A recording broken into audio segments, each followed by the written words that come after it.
lost control of my ship.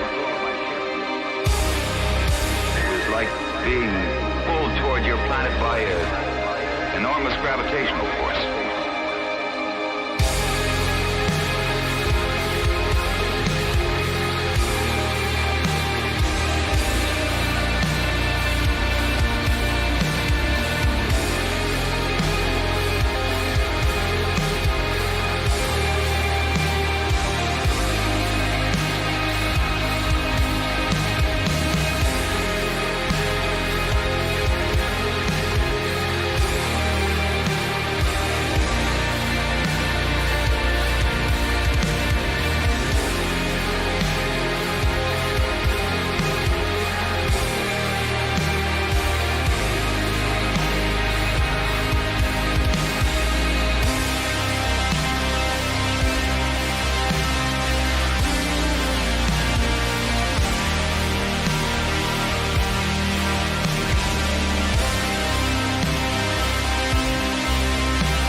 I just had stuff running in the background. Let me switch everything over. Honestly, I mean, today we're just phoning it in, guys. We're just phoning it in. Let me get out of studio mode. Let me get into chat cam. No, everything's fucked up, and I'm just not even advertising the show today. So if Ron and Solo and anybody else who happen to be hanging out don't want to be here, don't be here. In all honesty.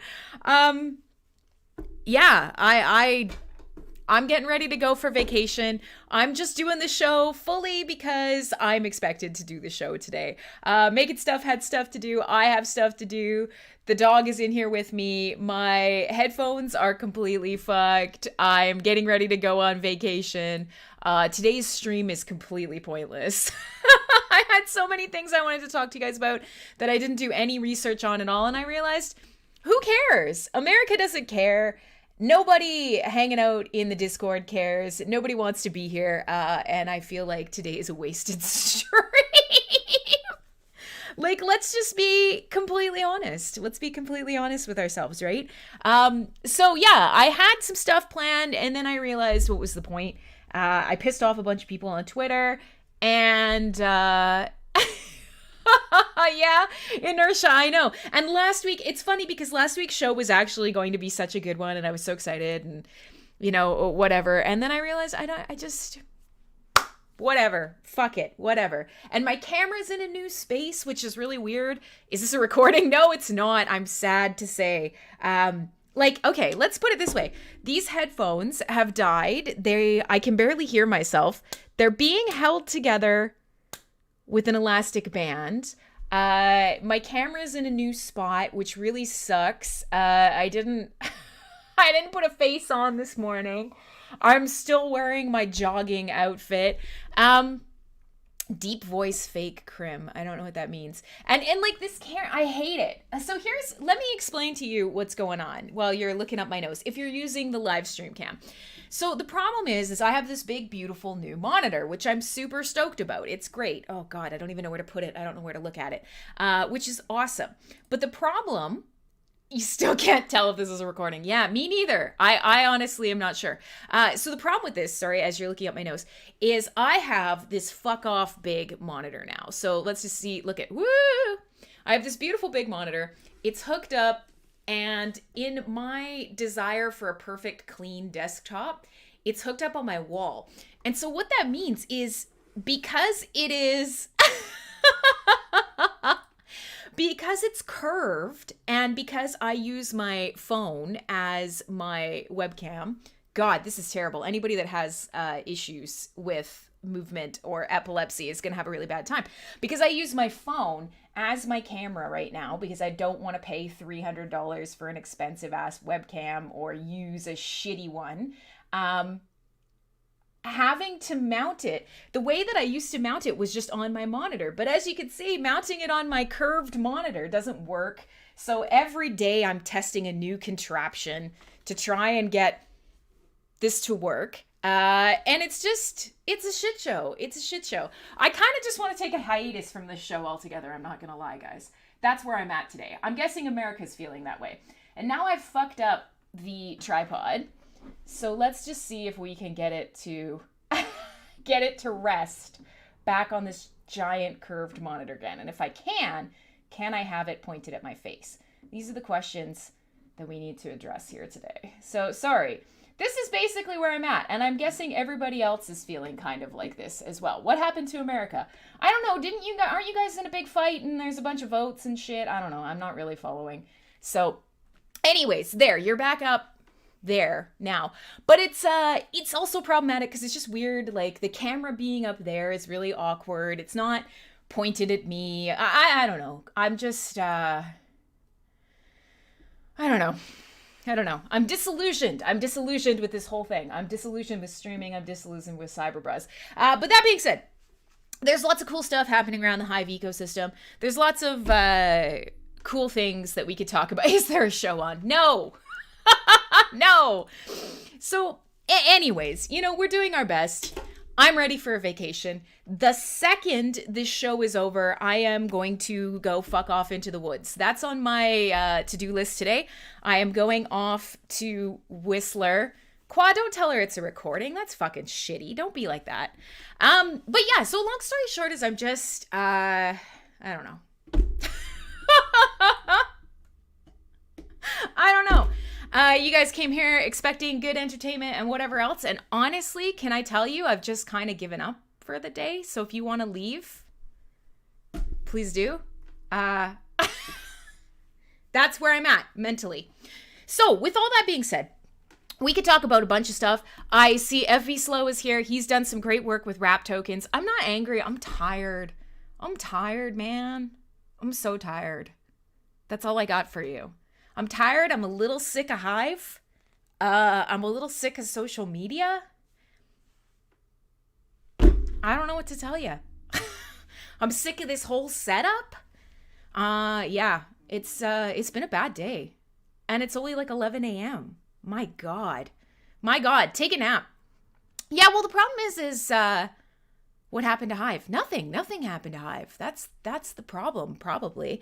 No, I mean, in all honesty, nobody comes to a stream and wants to hear negativity, and I'm really in that headspace a lot now. Like, I've noticed that all my streams are like that now, which is why I'm leaving, I am leaving the second this is over, and I'm going off into the woods, and I'm letting it all go. But yeah, so there's there's lots going on around the Hive ecosystem that, I mean, I do kind of want to. YouTube, please be negative? No, that's dumb. Life is too short to be negative all the time. And I actually do really love doing this show. I really love teaching. I really love talking about Hive.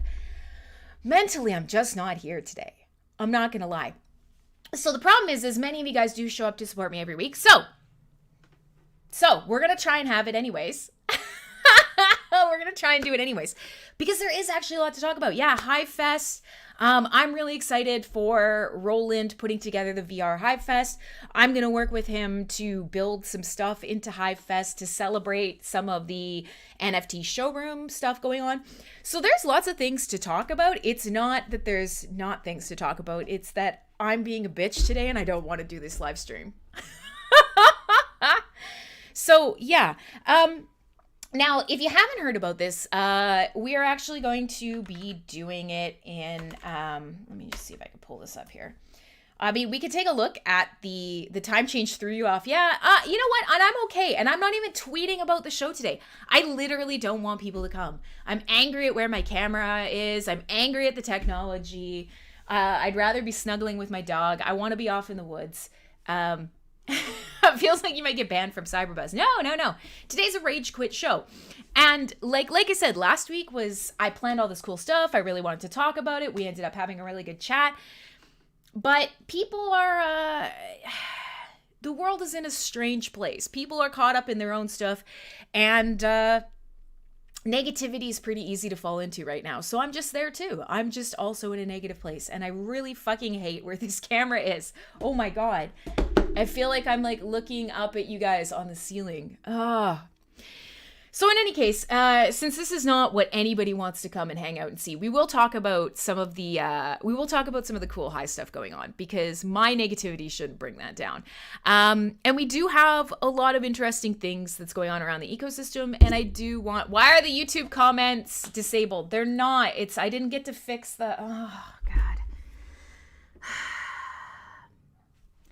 YouTube changed their stupid live events API again.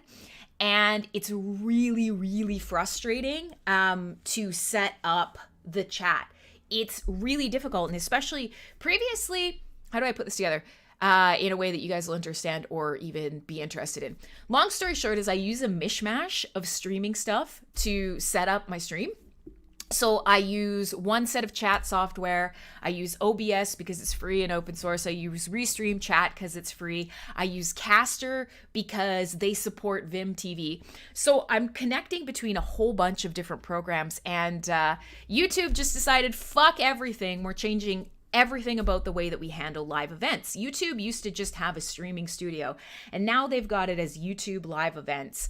And the API got completely fucked up, and the way that I had everything set up no longer works. And so every show I'm kind of testing,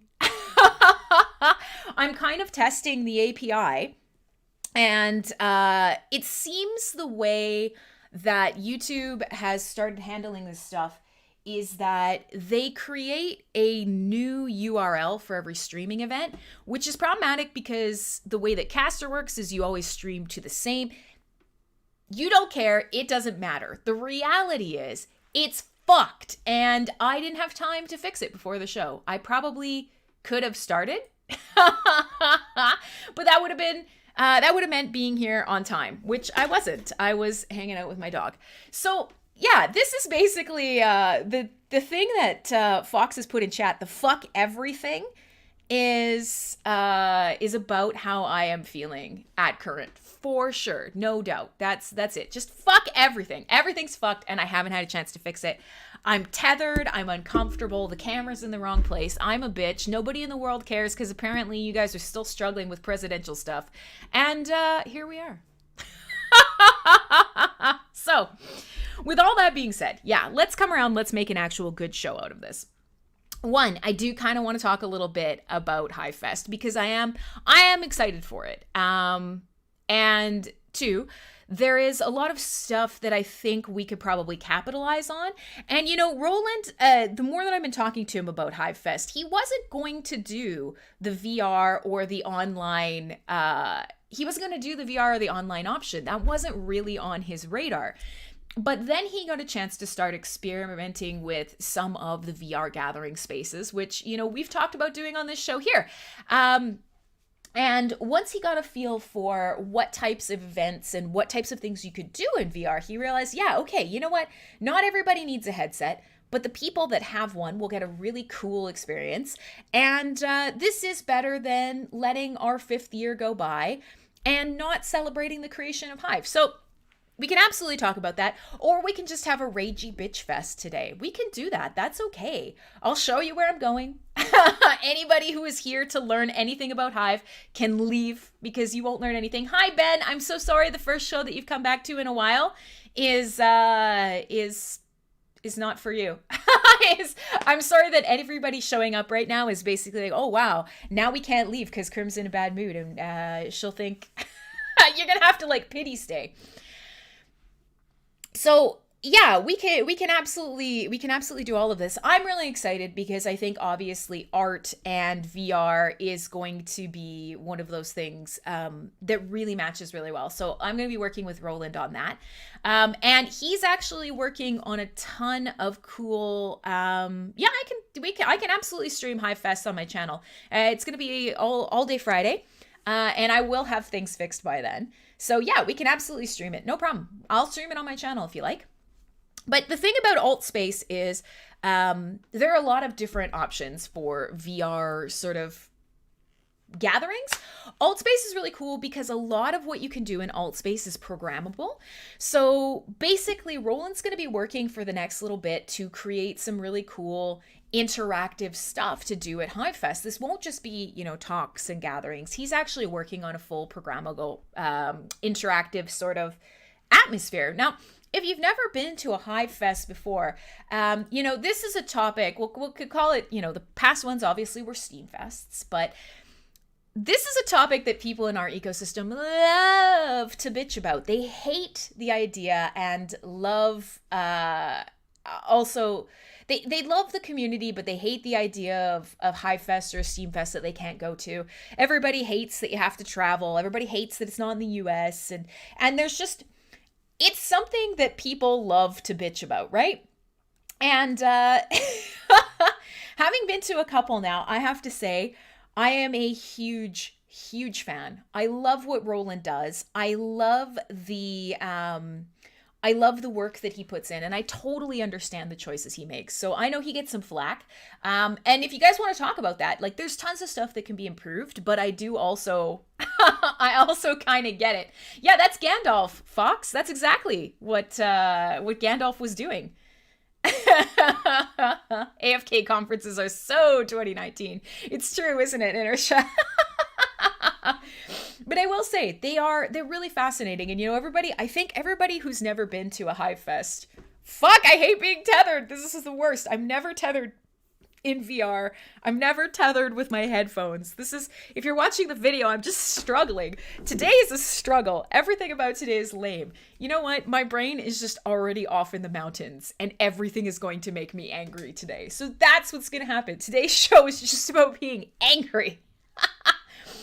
But having been to a couple of Hive Fests, Steam Fests, whatever you want to call them up to this point, they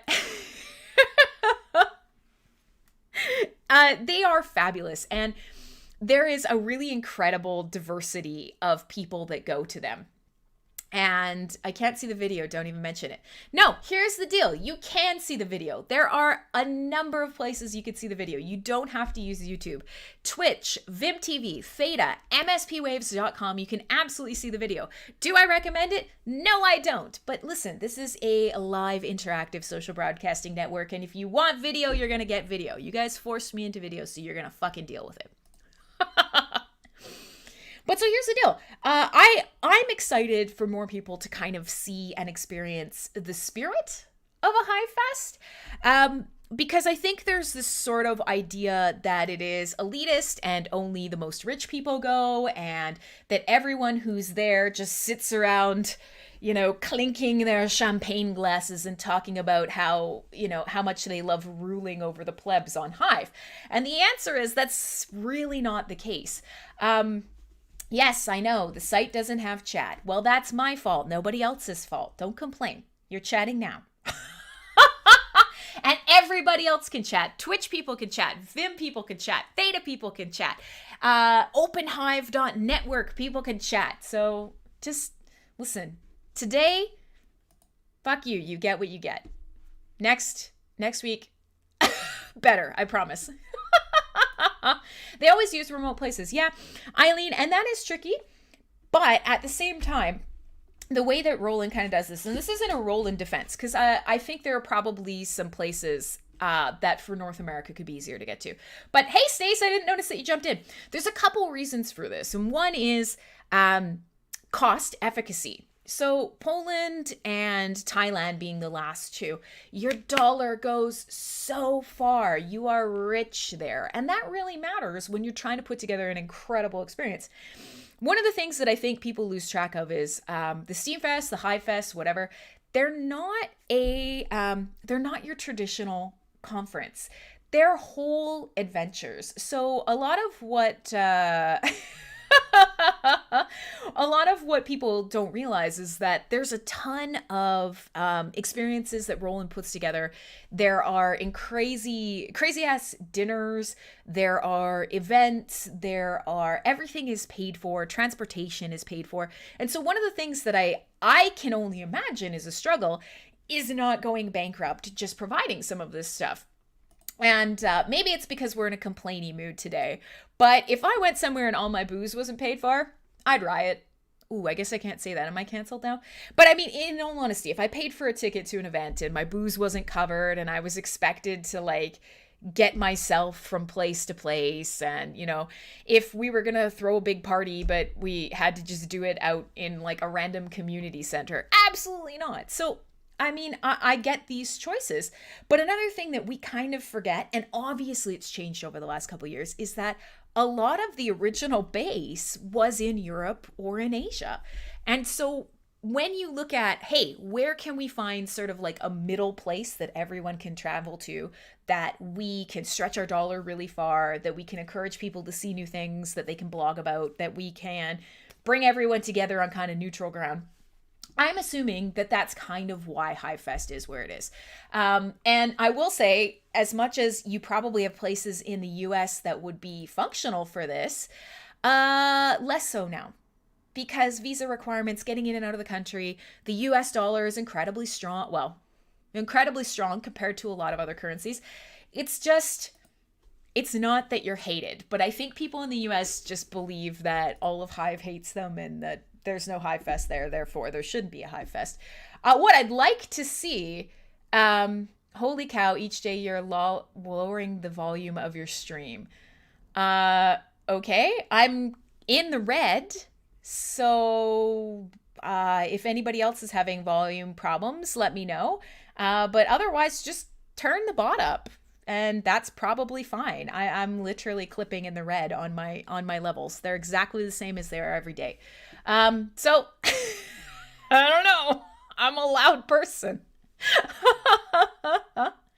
Here, wait. All right, hang on. How about we just do this from now on? We'll just right here, right in the red, and I can't talk loudly at all or I'll blow all your fucking heads off. How about this? This is weird and uncomfortable. Here, hang on. Let's go back to where we need to be. So I think this year, let's face it, this year's been weird. A VR Hive Fest is probably a great fit. Why the fuck not? So we could talk a little bit about that. We could take a little bit... we could take a little bit more about alt space VR. There is a lot of cool stuff happening around the ecosystem. So my plan was not to talk about Hive, but we could. If not, we can make fun of Canada. We can bitch about whatever you guys want to bitch about. And I can literally count down the time until I can take the dog and I can leave. And that's not a reflection on you guys. It's a reflection on my mental state and my desperate need for a vacation. So, we'll go from there. Now, that being said, one of the things that I thought was quite funny was because earlier this morning I saw somebody, the witch giggle of Crim. It's true. It's true. Yeah, Inertia, that's a really good point. Canada watching the US news. So here's the deal. I retweeted something this morning. I happened to retweet. There's a joke going around, and it was somebody in the US basically saying, hey, or somebody in Canada, pardon me, basically saying, hey, people from the US, what would be fun? Name as many provinces and territories as you can in Canada. Now, it was a little bit snarky. The tweet was a little bit snarky, but what I retweeted was some of the answers because they're adorable. Now, let me preface this by saying, I think a lot of people around the world don't understand Canada geographically. So that's what we're going to talk about before anything else today, because I need to underline to you how ridiculous Canada is from a global standpoint. We are, you heard Jerry Banfield's doing a Hive Fest 4.5. Oof. Team Crim, Team Steam, yeah, you have to be around a bit more because, oh my God, that is a dated joke. You're dating yourself, my friend. I don't even know what Jerry Banfield's doing anymore. You'd probably have to pick like a Hagen. I mean, even Hagen's not really. He's old news. I don't even know who you could pick, but that's a dated joke. We gotta figure out a new one for sure. Yeah, he is. He's listening on YouTube. I pop up in his YouTube, and I'm very negative today, Team Crim. So just be ready. Today's going to be like a grind my gears thing. But let me kind of paint a picture for those of you who don't know much about Canada. So I retweeted this answer because I thought it was adorable. So somebody said, hey, name all the states and provinces in Canada. And so one guy, and many of them are complete jokes, but one guy was like, BC, Alberta, Saskatchewan, Manitoba, Yukon Territories, Ontario, Quebec, Newfoundland, Nova Scotia and Labrador, John McGregor Land, Queen Victoria's Nickertown, the North Pole, and that one weird island you're fighting with Denmark about. And that cracked me up because that's how most of the world views Canada. You're like, okay, yeah, I know. You got Quebec, and Toronto, and Vancouver, and then the snow, and the moose, and Schitt's Creek. And that's hilarious to me. Well, I retweeted this, and a bunch of Americans thought I was making fun of them, I guess. I don't know. I just started hemorrhaging people on Twitter, which is, that's okay. But so I thought, okay, let me just, as part of today, some people are like, that place with the weed, that place with Degrassi, that place where we film everything and then pretend it's New York. That's it. But I thought I would give you quickly some Canadian facts because you cannot be offended by Canada making fun of you. In all honest to God, truthfulness, you can't. Nobody cares about us. This is fine. This is a cute joke. I think the responses are hilarious. I've said this before on this show, but I'm going to try and say it again to just sort of build this up in your mind. Let's put it this way. Picture all of Germany. Picture all of France. Picture all of the United Kingdom. Take all of that land, smash it together, and you get my province. However, in my one province, there are less people than Greater LA. There are less people in my province than there are in one city in California. So, if that doesn't help you understand, Neil actually posted something in chat the other day that made me laugh pretty hard. And I'm going to go grab it because I feel like this is what a lot of people need to see to truly, truly understand. Oh, God, I can't use search. I can't use search when I'm in streaming mode. 1 second. So let's just say Canada below the red line. I want to show you a diagram of what Canada looks like and to help you truly understand where our population is and why you should never be offended by a Canadian that wants to rip on you. So here you go. Here is a picture of Canada. We're pretty big.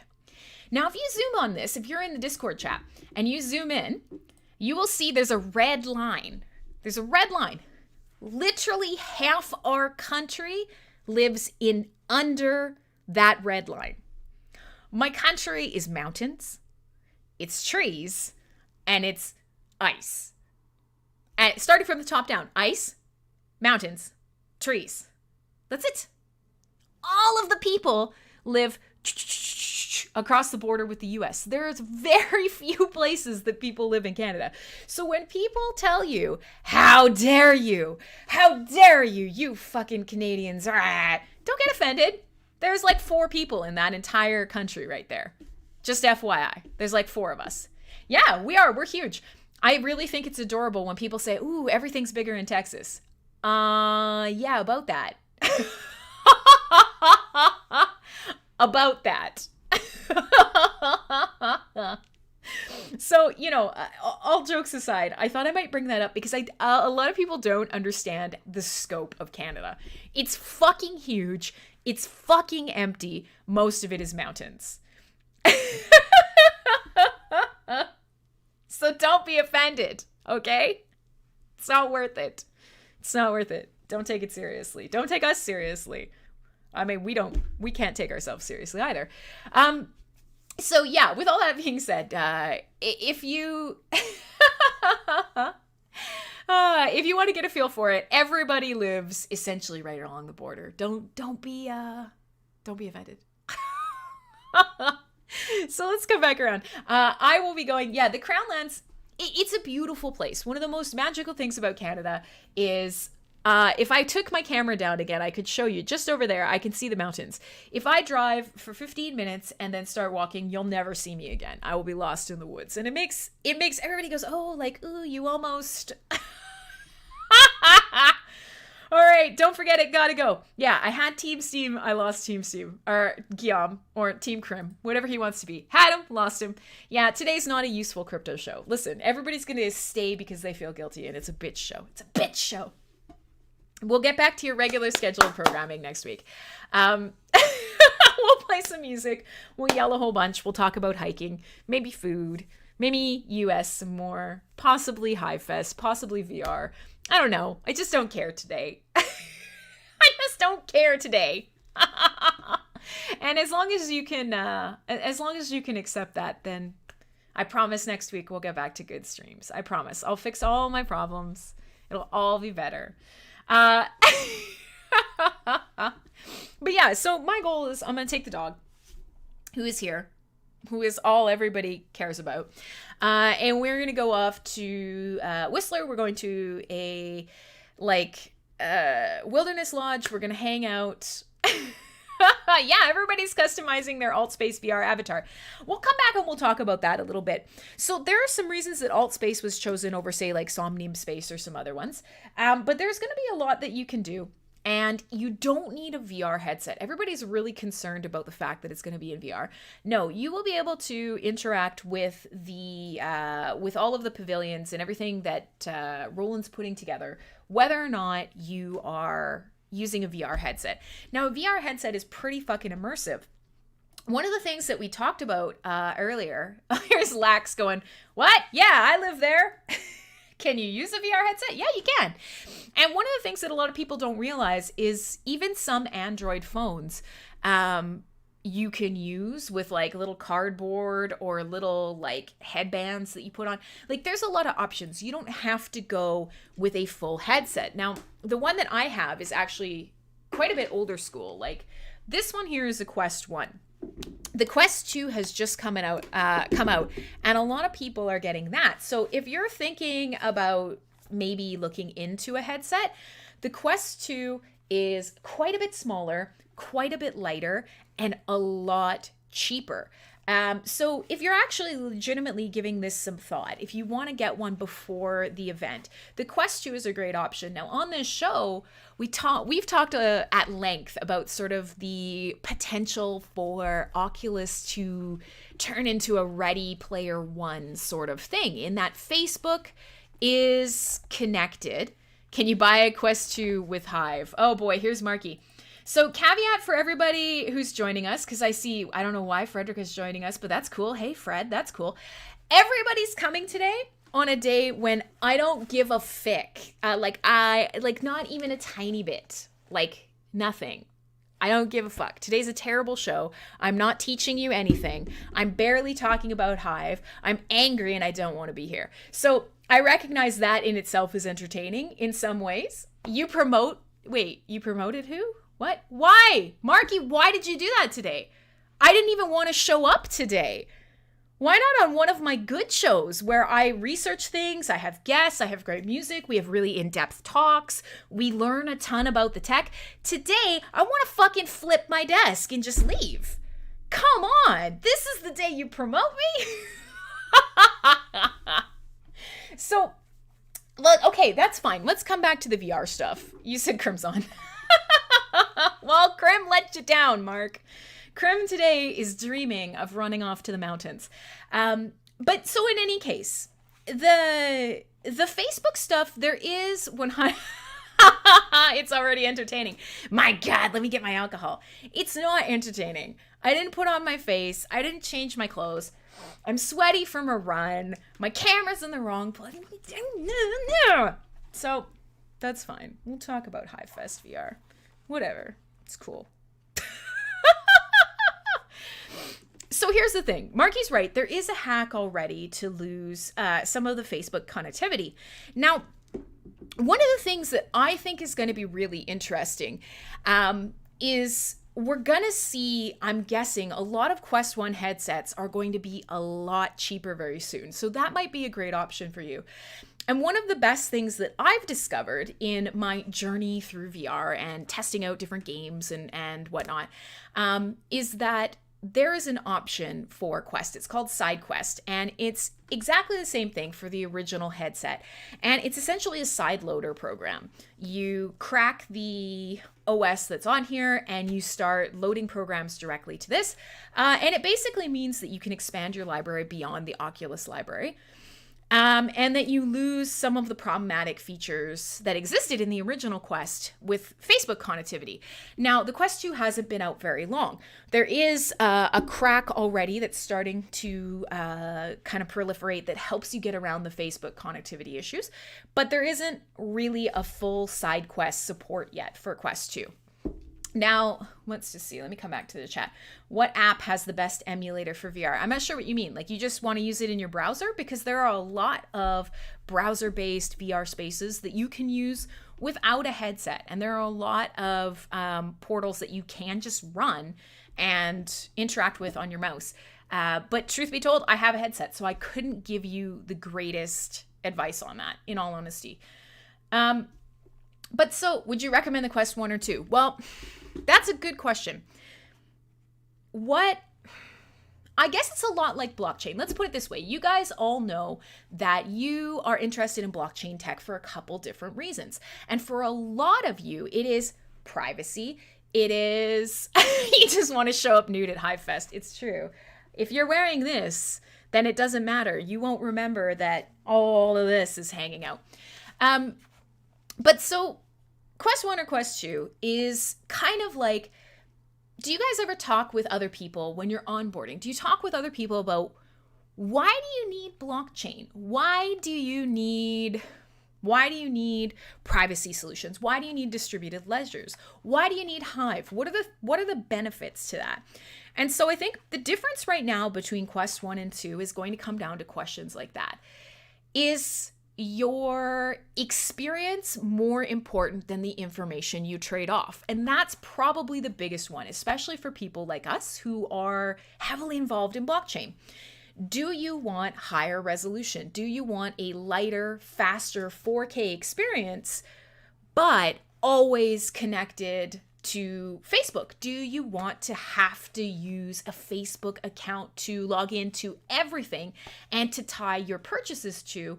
Or are you willing to, kind of put up with something a little clunkier and a little less, powerful to get around that? Now, the caveat here is Facebook is not going to leave this alone. They want to become the hey Johnny, they want to become the leader in VR. And right now they probably are going to. Oh, would you look better nude wearing a Quest 1 or a Quest 2? Well, in that case, I don't know, how much real estate do you want to cover up? If you need more of you covered, Quest 1 is bigger. Otherwise, it's do you like to wear black or do you like to wear white? That's essentially the choice. But I'm taking this as a serious question. The reality is Quest 1 as well. In the next 2 years, you will be required to use a Facebook email.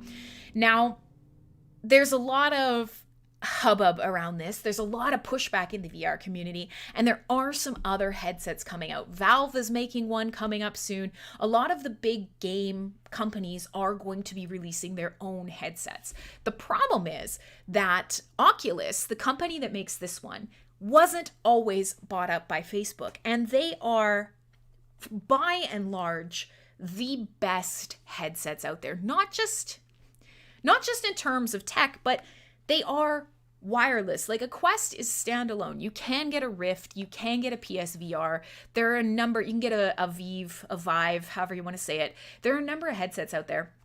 But the reality is tech-wise and mobility-wise, the Quest has always been number one. The second it came out, it made VR so much more accessible. And this is a really big thing for a lot of people.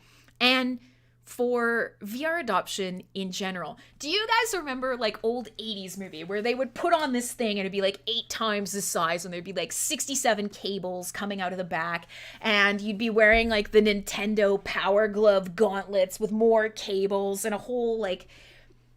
That's a huge problem for people. And one of the ways that VR worked previously was you actually had to place cameras around the room. And the way that the reality is, how ironic. I know I'm just feeding you the dad jokes, Marky.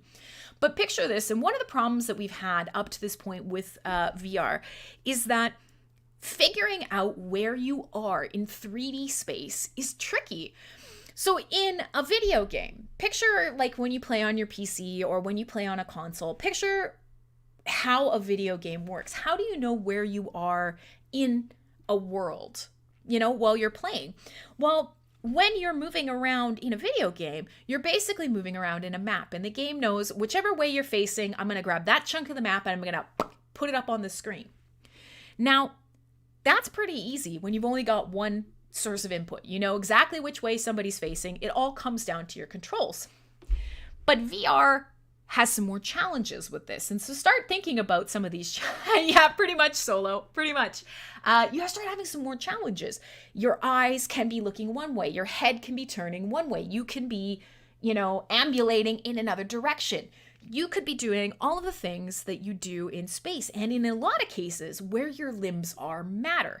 So all of a sudden, that traditional video game design, that traditional way of thinking, where am I in a level, in an environment, doesn't work anymore. And so up to this point, yeah, exactly. Up to this point, you haven't had to worry about it. But here's VR. You put this headset on. How on earth does this thing know where you are? And so in iterations of VR up to this point, you actually had to mount cameras in your room. So you would mount cameras in every corner. You would mount sensors, and those would both watch you and the headset. They would help you, the headset, determine where you're at, and it would feed that information back to the headset. Could understand where you were in physical space. Now think about that for a second. How many people want to rig up their whole room? How many of you actually went out of your way to get a VR set that required either a camera or a sensor, that required all that extra work for setup? So VR up to this point has been this cool thing, but A, it's really expensive. B, it's really hard. C, there's shit everywhere. D, there's cords. I'm tripping. Ugh. It hasn't been worth it. And so when Oculus came out with this Quest, VR cardboard is the cutest, yeah. When Oculus came out with this Quest, that was pretty mind-blowing because all of a sudden it didn't matter. You can play anywhere, anytime, not be connected to anything. No wires, no sensors. How does it work? And this is what a lot of people freak out about. So I'm going to show you guys, and you can decide whether or not you're worried. Now, I know Gabriel and some others not going to be big fans, but let me show you here quickly. So this is the front of the Quest. This is how these headsets work. I'm going to try and autofocus on it, but everything's mirrored, so I'm going to do my best. So let's just autofocus on this. This is the front of the Quest. Good God. And what you'll notice is there's these nubs in each of the corners. Those are cameras. That is what's actually actively watching the room. It's watching the room around you. It's watching where your hands are. It's watching where your controllers are. And all of it's being done inside the headset. You don't have a computer doing the work for you. You don't have a console doing the work for you. You literally just pop this sucker on and go. And that's been a huge difference for adoption. So now you have Quest 2, and it's lighter, it's faster, it's better looking, it's smarter, and it's like $300, $400 cheaper. This to me is the turning point. This is where we're going to see more people. We're going to see more people joining this VR space. It's pretty exciting. Now, the cardboard one, I'm not 100% what you guys... Yeah, I know, Foxcoat, you hate everything. But listen, this is a technology show. We talk about technology. So if you hate it, you can leave.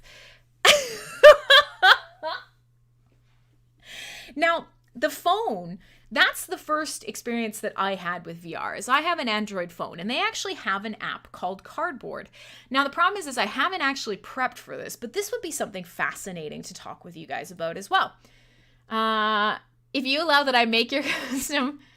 Oh, okay. You want to make a custom avatar editor for me? Yeah, let's do it. It's like TV in your head. It's like TV you can't turn away from. We live in the TV now. You want to see the real world. Fox, thank you for saying that, because we've talked on this show a lot about the potential for VR. Hey, J-Ben, I see you all the time now. You're becoming my favorite Theta watcher, I have to say.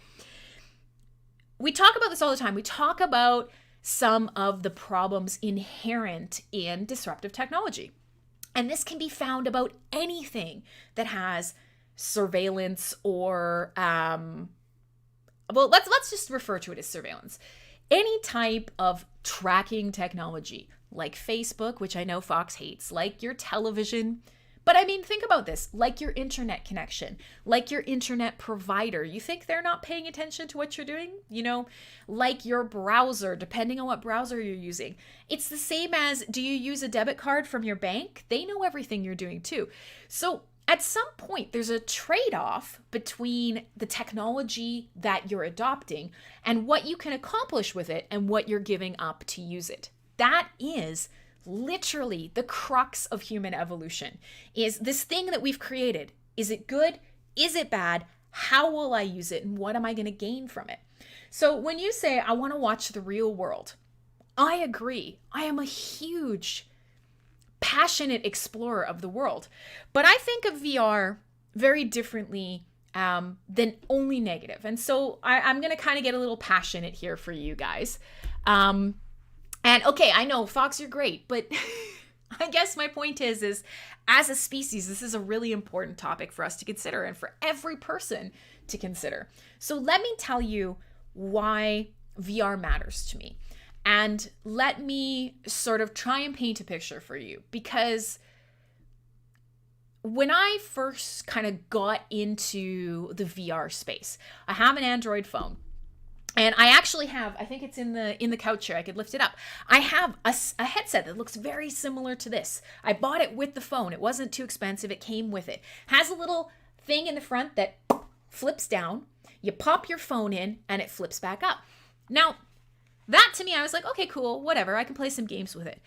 But what opened my eyes to some of the most incredible possibilities of VR was there's an app. Just a photo app called Cardboard. It's kind of where that little cardboard lens came from. And it allows you to take, and I haven't used it, honestly, since I got the Quest, but what it does is it allows you to take your phone and allows you to start taking photos and videos of the world around you. And what it does is it records some of the ambient sound, and it actually essentially can help you. Bye, thanks for hanging out, Uncle Boomer. I'm going to call you that from now on, Uncle Boomer. it takes some of that ambient sound and it actually uses AI to stitch panoramas together, but also to recognize depth.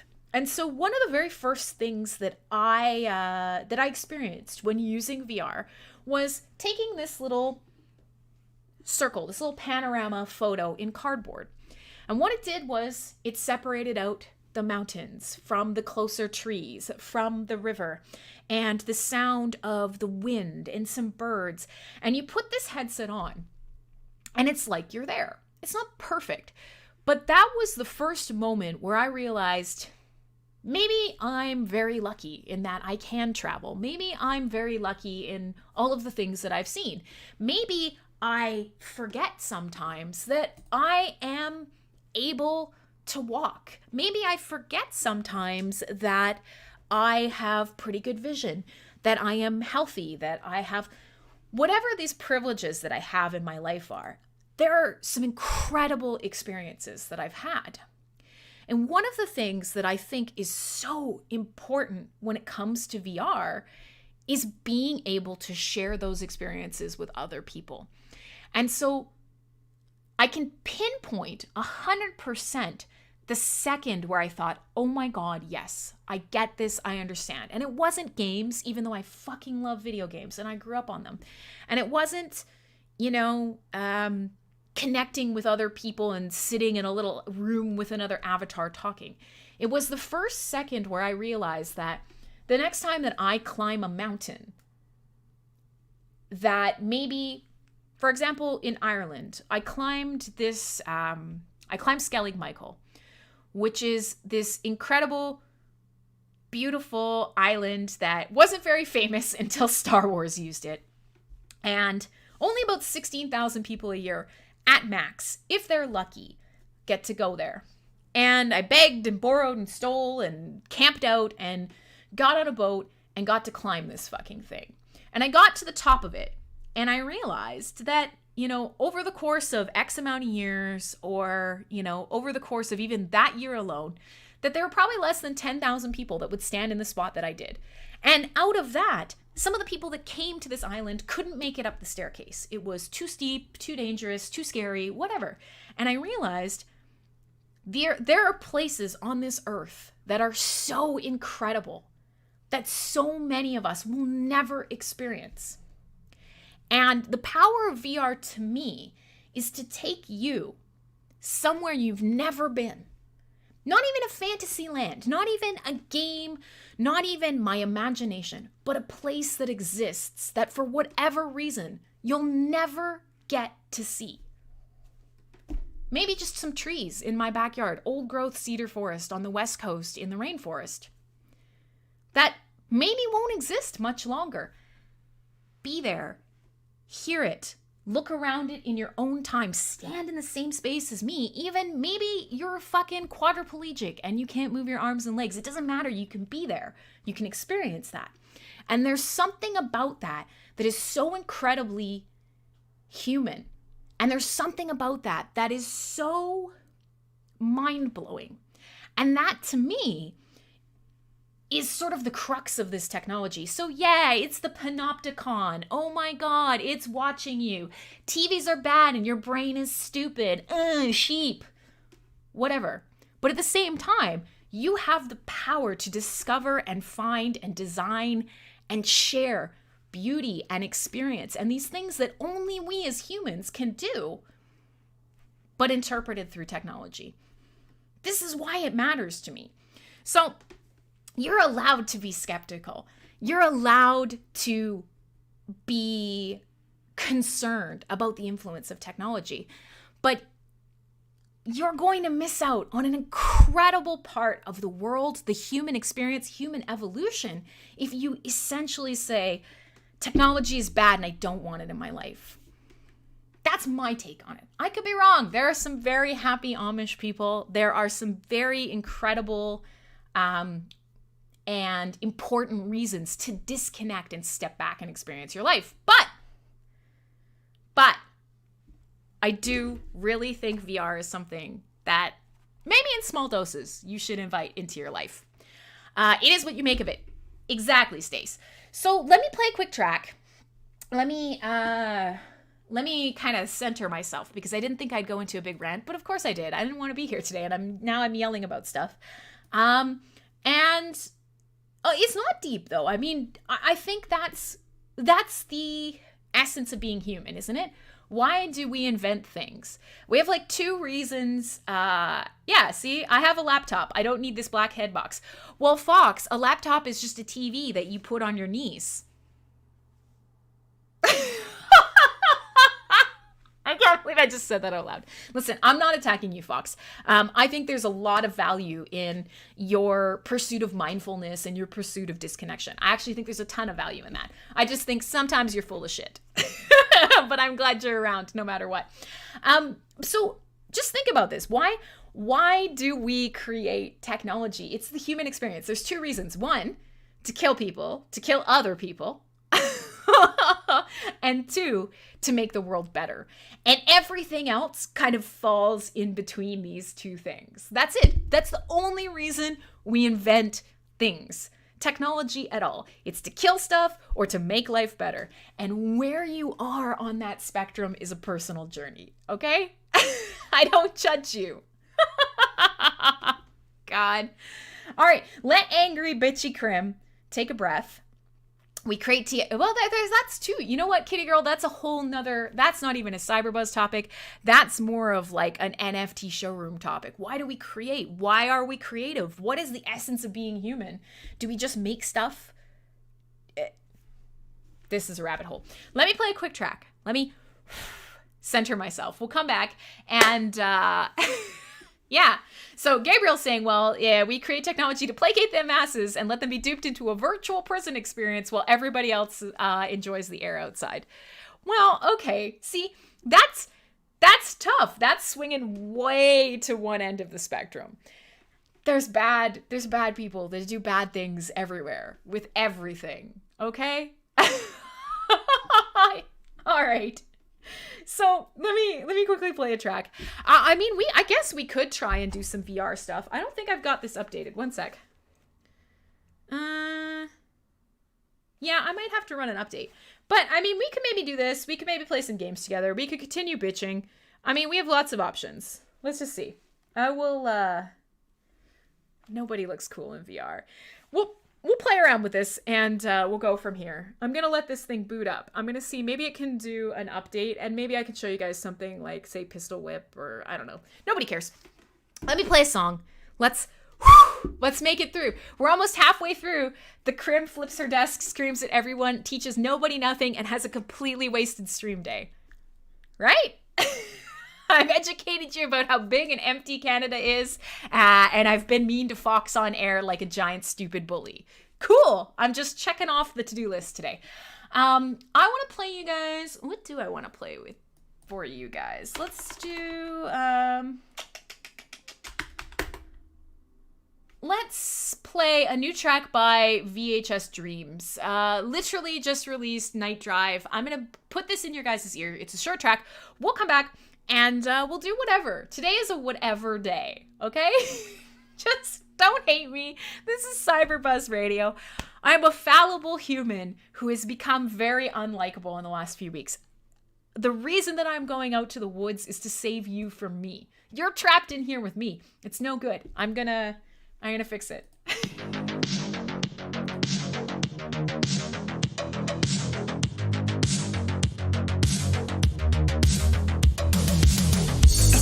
No moonlight, gliding by. We're taking a detour, adventurous. We're driving with no place to be. When we're on the road, we are free. Windows roll down, night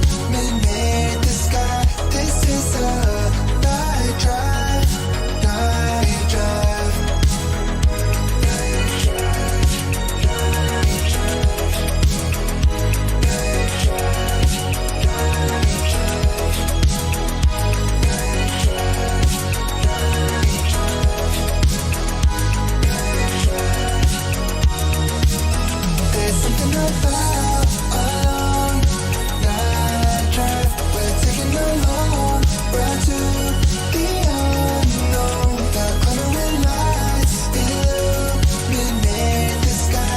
This is a night drive, night drive. We're going exploring where no one knows. Forgetting our worries on windy roads. We're driving with no place to be. When we're on the road, we are free.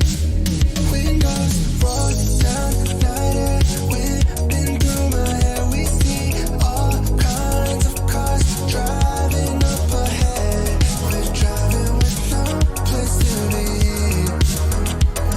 When we're on the road, we are free, free. There's something about a long night drive. We're taking a long ride to the unknown. The glimmering lights illuminate the sky.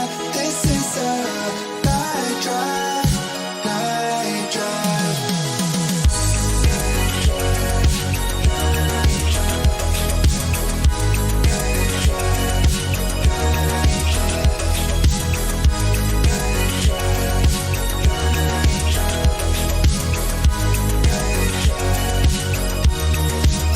There's something about a long night drive. We're taking a long ride to the unknown. We're going to the unknown.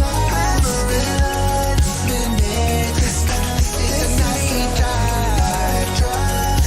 It's a night drive, night drive.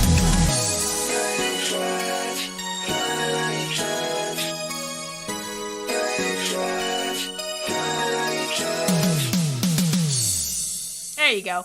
All right, so in the break there, if you notice, I was just turning around. I was farting around in the back here. And part of that was because I was actually updating the quest and starting a game. And the game that I started up, because the quest, the way that it manages is you determine a guardian. And so what that means is there's a giant wall that you draw, and your quest remembers where it is. So it's watching the room. The idea is it's so that you don't stumble through a plate glass window and plunge to your death or whatever. I mean, you know, all of the tropes. and it is very honestly very easy, even in games that are very cartoony or silly. It is very easy when your senses are all walled off, when your vision and your hearing and everything is combined. It's incredible how much the rest of your body's like, okay, these are the stimulus that you rely on to understand the world around you. And when you fool those, the rest of your body's like, guess I'm here, guess I'm gonna die. So all of these dorky things that you see, hey Coin, all of these dorky things that you see, like people falling off shit or like, because they're walking a tightrope or whatever, your brain makes it real. This is some Matrix type stuff. You know how they're like, oh, in the Matrix, your brain makes it real. If you die in the Matrix, you die in real life. That's my bad Keanu, by the way. Oh, died in real life. but it's the truth. Your experience of the world is nothing but external stimulus, interpretive by your brains. And a headset really fucks that up.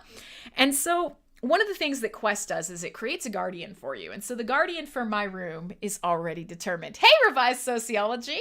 Technically, you would be right on time, but we are now officially in DST, which is dumpster fire savings time. We are an hour earlier. The world is dumb. So thank you for joining us. P.S. If you're joining me, my name's Crimsonclad, and this is Cyberbuzz Radio. And most Saturdays, I talk about Hive. We talk about technology. We have these great, cool, far-reaching discussions about crypto implication and disruptive technology in our lives. Today, I'm an angry bitch, and I'm yelling at everyone. And they're only, well, not all of them are staying, but some of them are only staying because they just want to see, A, if I'll murder myself, or B, if I'll regret it and then rage quit. So for whatever reason you're here, thank you. We've gotten on the topic of VR and we're kind of yelling We're kind of yelling about it. So the Quest creates a Guardian. And one of the things that really cracks me up about the Guardian is in some updates, there's actually, it will let you know when somebody else or something else steps into your Guardian. So while you're playing your game, you know, either these giant glowing walls will appear around you if you get a little too close to the edges, or, you know, things like your dog will just wander through the VR universe and then out again. So you can absolutely lose track. But you're waiting for me to admit that you bought all the land today. I do not play Splinterlands. I heard that it was an incredible sale, that it was so busy that the site went down and all of it sold out in like 22 seconds or like 3 blocks or something. So that's incredible. I had nothing to do with it. So let me quickly follow the giggles. That would work. Let me quickly show you guys where I live, because one of the remarks that came up was, well, hey, we're going to annex Canada. And I said, well, if you do that, I'm going to go full Wolverines, which is a Red Dawn reference, the original Red Dawn. But I want to show you guys on the video stream and sort of on the map, I'm going to show you guys the rough area that I live. And then you'll probably have a little bit better understanding. So let me just quickly sort this out. Let me pull up what I need to pull up, because I kind of want to give you guys a good feel for all of this. One sec. Let's pull up the browser. Is it there? Okay. So if you're watching, I will, do I have the camera? I don't have the camera. All right, hang on. Let's add my camera back. So if you're actually still watching the video, this isn't totally lonesome and weird. 1 second. We're prepping on the fly. Oh, it's too big. It's way too big. Let me make me small. Right? It's just small, itty bitty. Okay, so here's the map. And you can see my mouse on the screen. So I live in this area. This is British Columbia. Now, down here in the corner is like Maple Ridge, Golden Ears, a bunch of stuff. This is sort of the province where, we're going to do a whole lesson on Vancouver. Let's zoom way out. So this is British Columbia. Here's Canada. There's all of Canada. There's you guys down there if you're in the States. Everybody else is somewhere else. Fuck off somewhere else. So if we zoom in, this is British Columbia. This big piece here. This is my province. It's kind of like a state. My province, as you can see, is mountains and trees. So let's zoom in a little bit further. Here's Vancouver. Here's the city. This is where pretty much everyone in BC lives. This one little place right here. That's it. That's where everybody is, either on the island right here in Victoria or in this part of Vancouver. So let's continue zooming in. Now, if I drive for about 15 minutes, I end up here on the edge of Golden Ears Park. If I start walking, you will never see me again. And I cannot stress this. I cannot stress this enough. I kind of want to give you guys the idea of Canada and BC in general. Since we're making fun of it, here it is.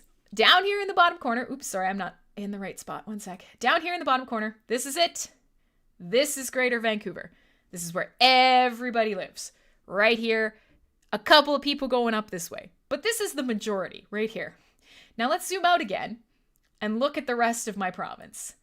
Here is my province. If you notice, it's trees and mountains and ice. Yeah, British Columbia is 75% mountain. Nobody lives here. Nobody at all. This is empty. This is wilderness. So when I say I'm going to fuck off into the woods, I am being incredibly serious. So here's city life. Here's about 10 minutes from my house. And it is essentially nothing but trees. It's nothing but trees and mountains. So my goal at some point is to just fucking disappear.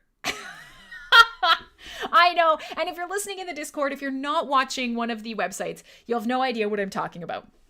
But so this is kind of a good example of how quickly I can disappear. But I'm going to show you guys. So where I'm going this weekend, because some of you guys are really interested, is I'm actually, let's zoom back out. We live here in Vancouver. This is the Greater Vancouver area. If you drive up about 2 hours, we have what you guys might remember. Let's do this here. You might remember the Olympics, the Vancouver Olympics, right here in Whistler. This is kind of our ski mountain town central. It's kind of a big deal. So this is where everybody goes. I am going to be spending my time. Let's just see if we can zoom way into Whistler. I am going to be driving somewhere in here on Rainbow Mountain. My hope is that I don't get lost and die. If you don't see me again in a couple days, then you'll know why. I'll be somewhere around here. And if you zoom way in, I'll probably be camping somewhere in this area. Somewhere in this giant pile of fuck off trees. And one more time, just for the people in the back, if you zoom out, just a reminder of what's here in Canada, i.e. sweet fuck all. So, adios, suckers. I will hopefully see you in a couple days after this. There you go. This has been your Canadian geography lesson. My name is Crimsonclad. We will now return to your regularly scheduled programming. Is there snow? No, there is not. There's no snow here. There's no snow here. The trees have not actually all dropped their leaves. I'll show you out my window before we finish up the show today. I'll show you out my window what things look like here. It's beautiful. It's nice. I'm hoping for some snow. But let's circle back around. What do you guys want to talk about today? There's many things I could yell about. It could just be trees. I could show you more of the... I could show you more of Canada. I could explain to you how fucking empty. This is not good. Nothing's good enough for you, Fox. God damn it. I didn't drink. That deserves a drink. Fox is like, go outside, leave your TV, don't look at the box. I'm like, here, I'm literally going to be on the middle of a mountain where no other people are ever, and probably no other people have been or will be. It's not good enough, guys.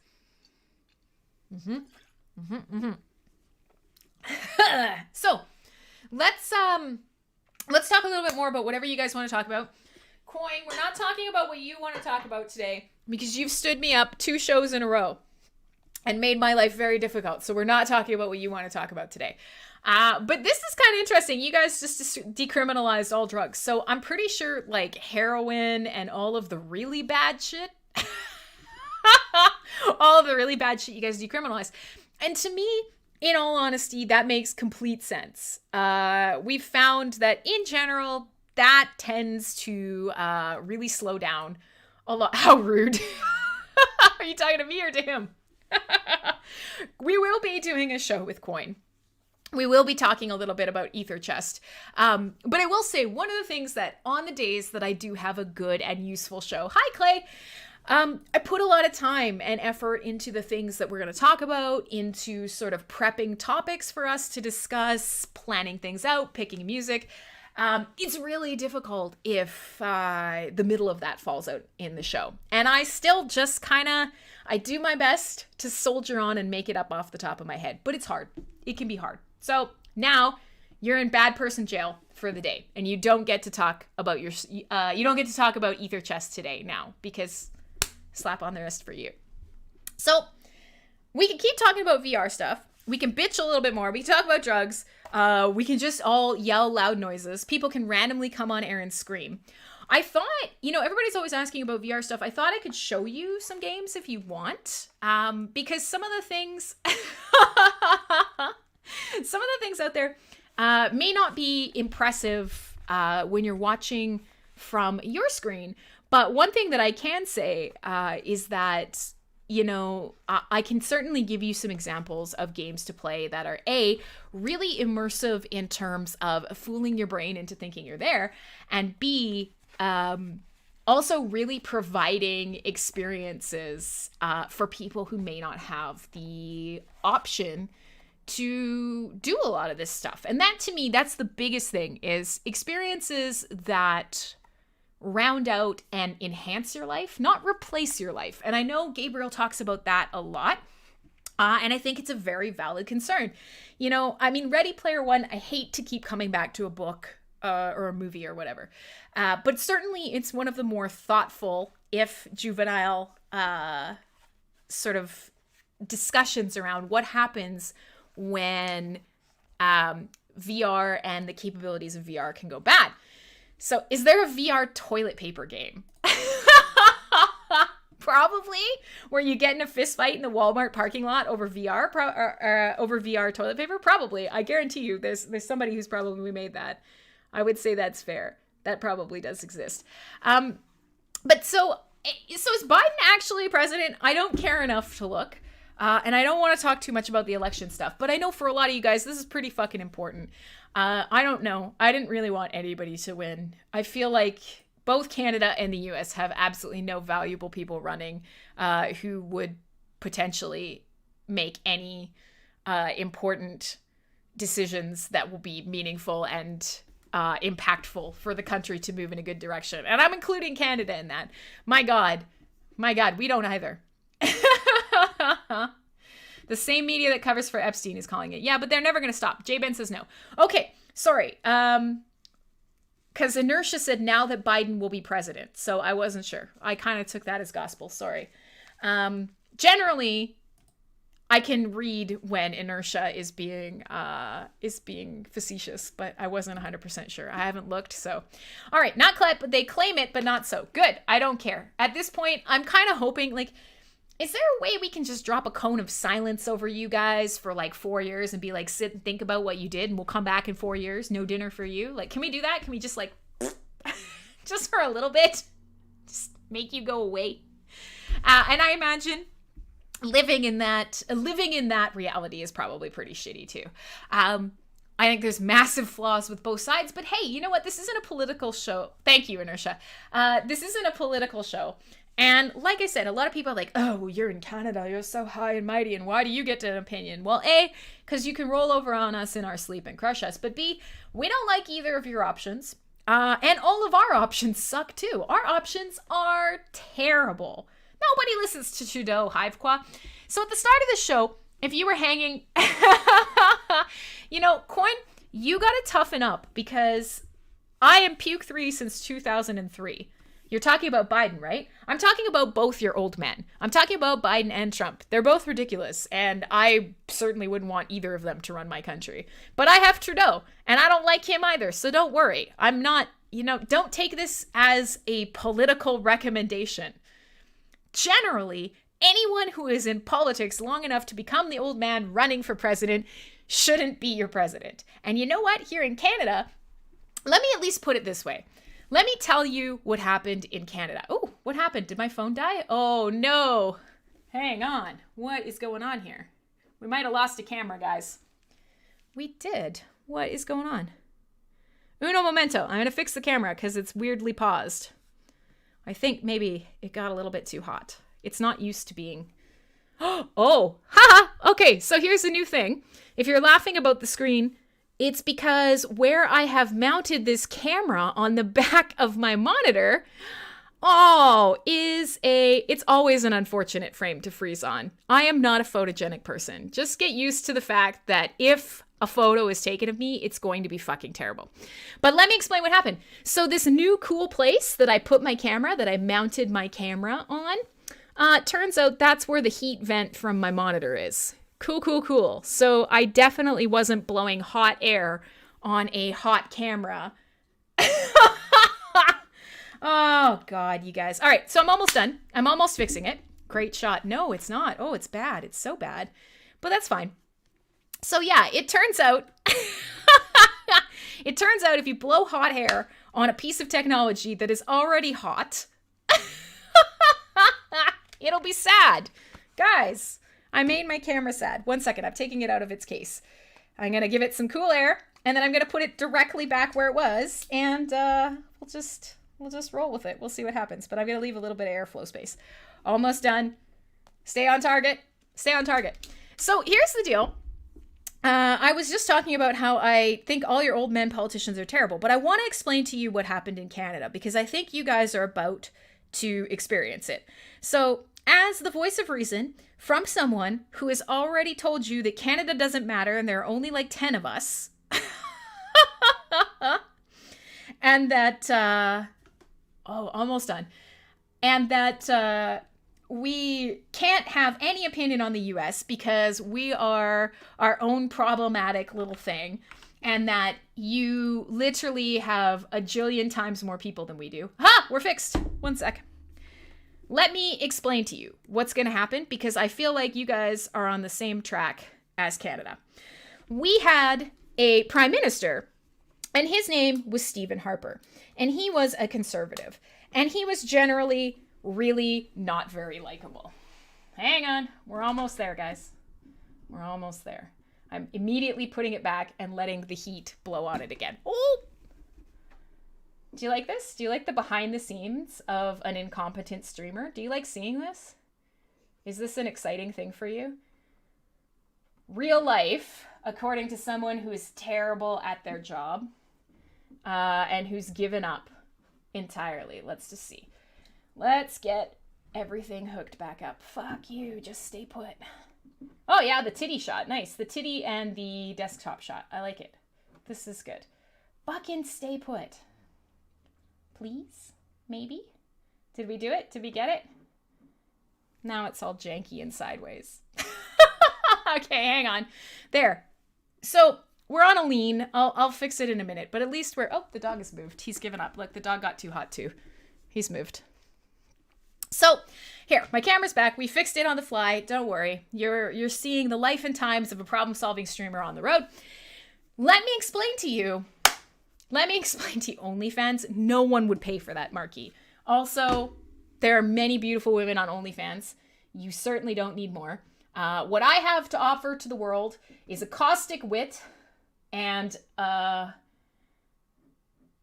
talent for explaining things to laymen. That's literally what I've got. Okay.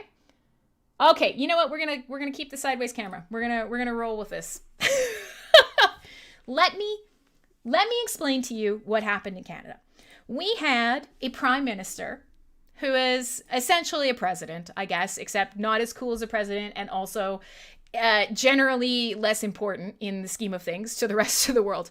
We had a prime minister, and his name was Stephen Harper, and he was tragically uncool. Tragically uncool. He was old and shitty and super white, which nobody likes these days. But at the time, it wasn't actually just that he was super white. He was honestly a little grossly super white. And he was a conservative. And he also honestly was really problematic for us in terms of inter-country relations. He really didn't understand his constituents. He didn't understand the people in the country. And overall, we had some really shitty years with him. He sucked Bush's dick like nobody's business. And overall, most people in Canada were really unhappy with him. So what happened was they immediately elected anyone who was not him. Now, I say this. Hi, Melinda. I know you've been sneaking around in the background. Melinda, absolutely nothing useful is coming from today. If you have been listening in the background like you normally do, I apologize in advance. Nothing good will come of this. But so here's the deal. We had him, and we immediately elected the first person who was not him. And so this is how we got Trudeau. Now, here's the deal. Trudeau looked amazing on the surface. He had nice hair. He had cool socks. He's very attractive. He's not my type, but he's fairly attractive. He's decently well-spoken. He comes from a dynasty of Canadian politicians and so forth, so on. But the reality is he was elected because Canadians were tired of being perceived that they were the way they were because their leader was shitty. That's what happened, is everybody hated Harper. So in comparison, Trudeau was like, oh, he's so nice. He cares. Look at him. He's marching in the Pride Parade. He's handsome. He's young. He's fit. He's intelligent. And none of these things are bad. I don't even think he's inherently a terrible person. But the reality is he wasn't a good choice. He was just not Harper. And I wonder if that is what is happening to you guys right now. And if so, I feel bad, because the one big thing that I can tell you that's very similar and that has been incredibly, inherently disappointing for Canadians was, aw, that's a nice picture. One of the sort of outcomes for Canadians that I could tell you that really matters is Trudeau said, we will change the electoral process. Now, your guys' is way worse than ours. Yours is confusing and weird and stupid. But we have a system that's first past the post. And for years, he said, we'll change it. That's the first thing we need is electoral reform. So immediately, all of Canada was like, fuck Harper, we're voting for Trudeau.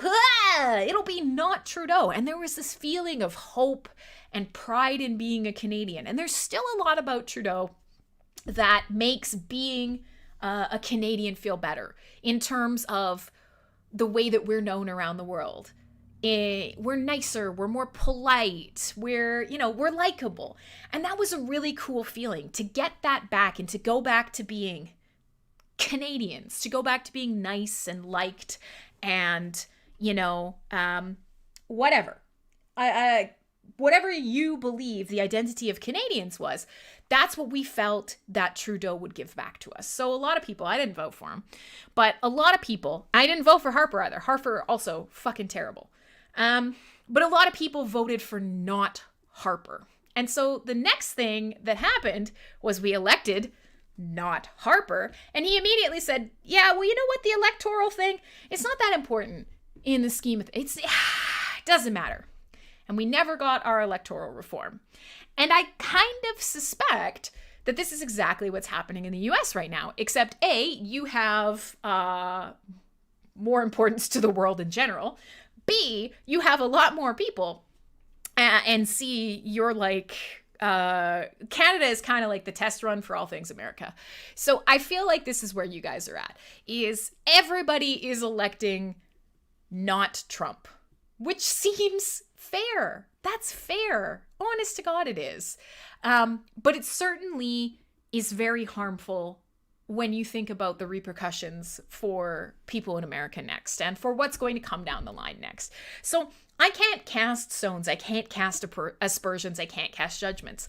I certainly do not like Trump.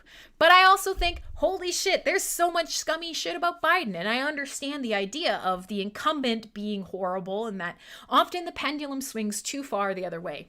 But the fact that we have these, what are essentially two-party systems, this insane tribalist bipartisanism being bred inside us,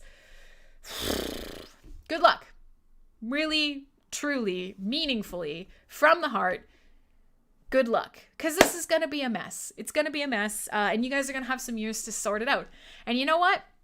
We've had 4 years with Trudeau and it's been, or 2 years with, I don't even, it feels like an eternity. I don't even fucking know. We've had Trudeau and he didn't solve our problems. It didn't solve our problems. And it wasn't even that people wanted a more liberal government. They just wanted a not Harper. And it didn't solve our problems at all. And arguably we have just as many problems. I wouldn't want Harper back, but I certainly don't want Trudeau now. I don't know how countries solve the issue of having a very poor selection of people to lead them. And often the people who are willing to dedicate their entire life to politics eventually become the type of people who shouldn't have that power. And I don't know what the right answer is for that. But I do suspect that you guys are headed in that direction. That the voting for anyone who's not already Trump is going to be a formative period in your history. And where my country goes and where your country goes from here, it's going to be wild. It's going to be wild. Now, Johnny says, I'm not giving up my guns. I live in Canada. We have very different... Trudeau is Bilderberg fluffy. Yeah, I agree. But, there are some things that are meaningful in that, El Gecko. And I know you mean that as a very problematic thing, but I will say, having someone who is more human, who is a better communicator, who engenders sort of a feeling of pride and communication, that matters. Now, obviously he's just full of shit and he's talking out his ass, but certainly when I think of somebody who is a better elected leader, I do want somebody with those qualities. I just don't want somebody with those qualities who stands on a meaningless platform or is actively trying to destroy the country. But at the same time, I don't want someone who is cold and unrelatable and doesn't think with sort of a human aspect in mind. And let's be realistic. You're never going to get somebody with that much power who isn't influenced by wielding it. Go fish. There's no right answer. There's never going to be a right answer. Or maybe there will be, but it'll probably be after I'm dead. That's for sure. But in Canada, we have, you don't want to be ruled. You want true freedom. I would agree. But how you get that, what are the steps to that? Other than, an armed uprising and a complete sort of breakdown of the government as we know it. And while we love to think about that, and all of us here are trying to move ourselves into a more sovereign sort of state, we're not going to get from point A to point Z. It's not going to happen. So we're all making our best efforts, and we're going to keep making our best efforts, but we're not going to be the ones who go from A to B or A to Z or A to Z if you're American. We are one step on the path. So we do our best, and each generation or each, what's a Z? What you do with your life, you're going to be one step in this process. That's why it matters. So you're saying that you can grow weed there. So can we.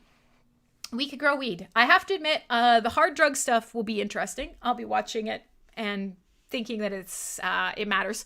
But for a long time, Canada's been like, BC, even when federally weed was illegal, here in BC, we've always been fine with it. I don't know, cops would catch you with weed and they'd be like, yeah, whatever. As long as you aren't selling it, they don't care. There's no point. You could grow crack. You could grow your own crack in heroin.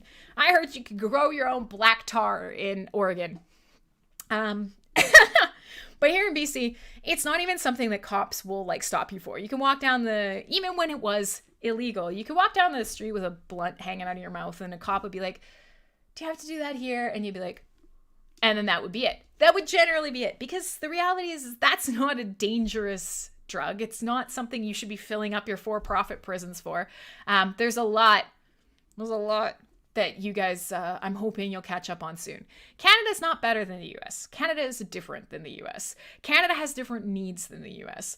And one of the biggest things that kind of bothers me is that people from the US go, ugh, Canada, there's only 10 of you and you don't matter. And people in Canada go, we're so much better than the US. You're different. We have different needs. We're always going to have different needs. So don't compare. Make where you are and what you're doing better. What is it? Comparison is the thief of joy. All right. So today has been the most fucked up show ever. All I can think about is leaving. All I can think about is how little I want to do this show.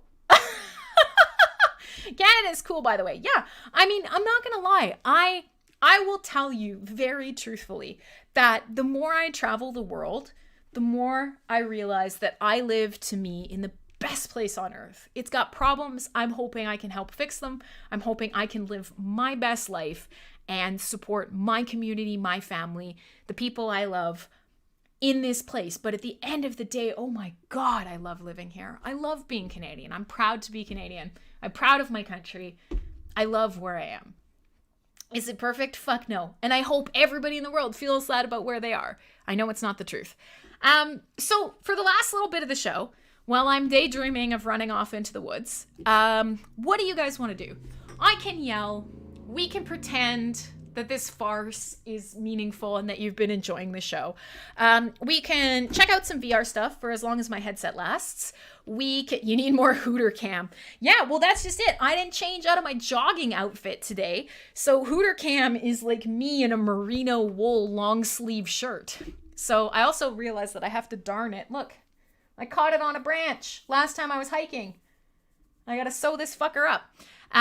But so yeah, we can do whatever you want for the rest of the show. I do have a little bit more music to listen to. How long are you going for? Well, let me put it this way. I planned this getaway very specifically to, not miss any broadcasts. So I'm leaving directly after this show ends, and I am coming back directly before. Oh God, this camera's giving up. This camera is giving up, my dudes. It's getting too hot and it's giving up. I don't know what to do with it. This might have to turn into a Blair Witch episode here. where I'm going to be rattling it. Let me try standing it on the actual desktop. Then it's going to be too short. And you guys are going to be staring up my nose. Are you cool with that? You don't get a choice. It's my show. So I'm coming back for Full Force Radio is what I'm saying. So I planned this whole thing so that I would not miss a single, no pants time. Yeah, if I didn't have my camera, let's try this.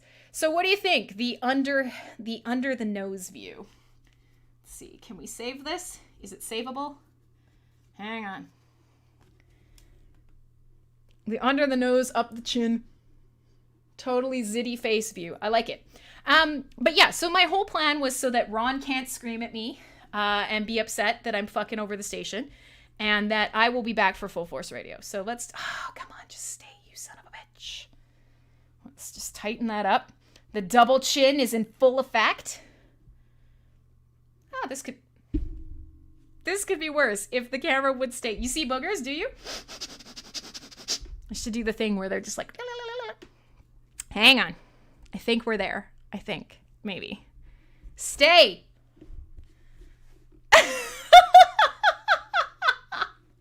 Oh, I'm a failure at everything I do. I hate everything. And being a live streamer is the worst thing ever. This is not going to happen. This camera does not want to stay straight. Just like many people on this earth. You know what? It is what it is. So we can do some VR stuff. We can talk about whatever you guys want to talk about. So forth, so on, etc. I will not be gone long, and I will be back for Full Force Radio. That was specifically... did I get it? I got it. I got it. The only problem is I'm going to constantly be looking over at you guys instead of looking down at you. So there we go. That's what's going to be happening. And I can try and show you guys some VR stuff. But of course, now that I moved the camera, I'm going to be wandering around over here, and you won't see much of anything. Your backyard. Oh, look at all your weed and stuff. You love these angles, do you? I definitely... It's definitely confusing. This is a whole lot to see from this. So what do you think? Let's play one track as a palate cleanser, and maybe we'll come back and we'll have sort of open forum. What do you guys want to do with the last little bits of the show? And we'll go from there. Trying to look into the camera is very distracting because I'm watching the chat on the screen. You don't have to stop. This is your show. I can't believe that so many of you hung around with such a bullshit show today. I'm impressed. Good job.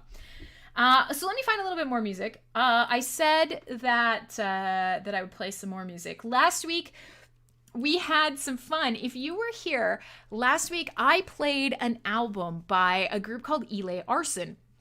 And Elay Arson just released a concept album. And the concept album is about if a Tesla Cybertruck came to life, and if a Tesla Cybertruck came to life and murdered its own creator, and that Elon Musk then had to resurrect the designer of the Cybertruck so that they could fight a murderous Cybertruck on a killing rampage. And so that was part of the show last week, is we had some discussion around what it would be like if... Did you listen to the full album? Yeah, see, you like Hummer now, not a Tesla. You like whatever you like. That's not the point of the story. The point of the story is that here is a synthwave artist who actually feels that Elon Musk is a threat to humanity and created a space synth sci-fi rock opera to express his opinion of Elon Musk and Elon Musk's technologies, and created the most hilarious, tongue-in-cheek, sarcastic album out there. And last week we spent some of the show listening to what is essentially a metal synthwave opera about a murderous new version of Knight Rider, Kit from Knight Rider. And it was good fun. It was a great album. I can play another song off that, or I can just play something else if you guys want. What is synthwave?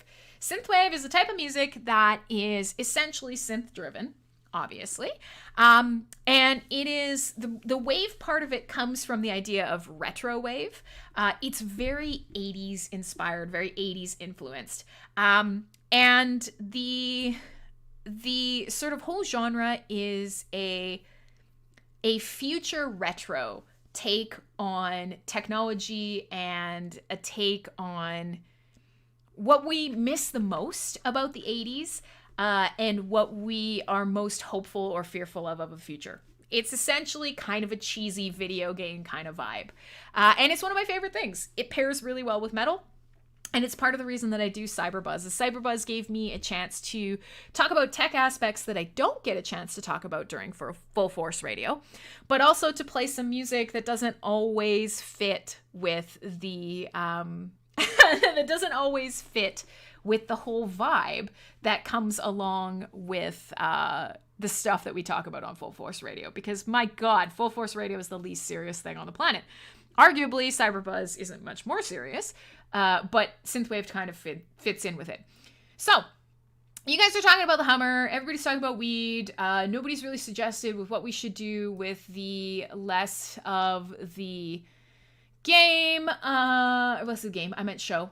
So, let me find you guys some music. We'll play a really quick track just to be a palate cleanser.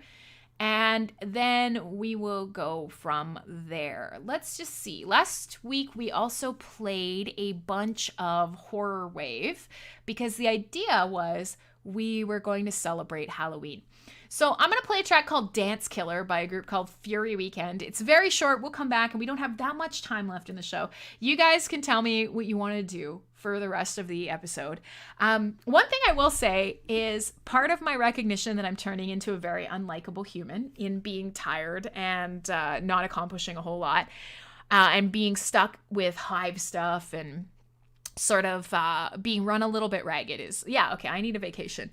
So one of the things that I recognize is obviously not traveling this year has been part of the problem. So I have set up my schedule that for every Friday, starting next week, every Friday till mid-January, I'm not working. So I am going to probably be doing some game streaming. I'm going to be doing some more hiking, going to be doing some more posting and some more game streaming in terms of kind of taking better care of my own content creation, taking better care of my own self-expression and my mental health. Because I'll tell you, working full-time at a career that you love is great. Working full-time on top of that around a blockchain that you love is great. It's less great because you don't get paid for it. And combining the two and then also kind of having side hustles. I am a product of that. Me wanting to flip my desk and scream at you all today and not do my stream is a product of that. So if you don't want to turn out with me, like I highly recommend that you don't, take more time for yourself. Be smart, love each other, so forth, so on. Here's a track called Dance Killer. We'll come back and we'll do a little bit more for the last 20 minutes of Cyberbuzz today.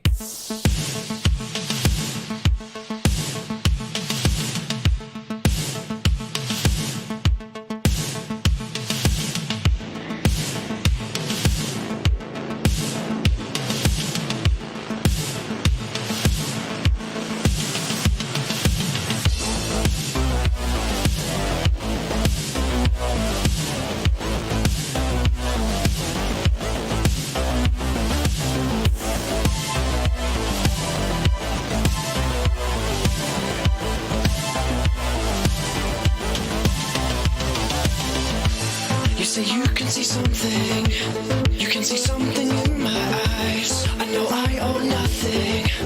It's the spirit of the night, and the clocks keep turning. We all see the fire inside. Tell me how it's burning. Is it enough to have a drive?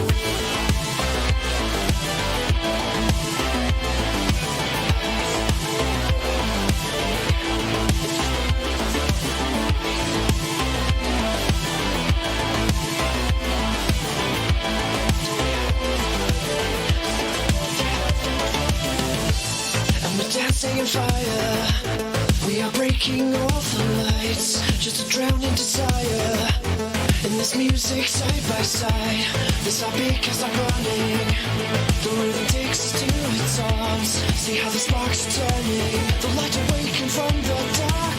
Lights out, pull the trigger. I just want to feel that free. Lights out, I'm here with you now. Nothing more but your dance killer. Lights out, stop the burning. I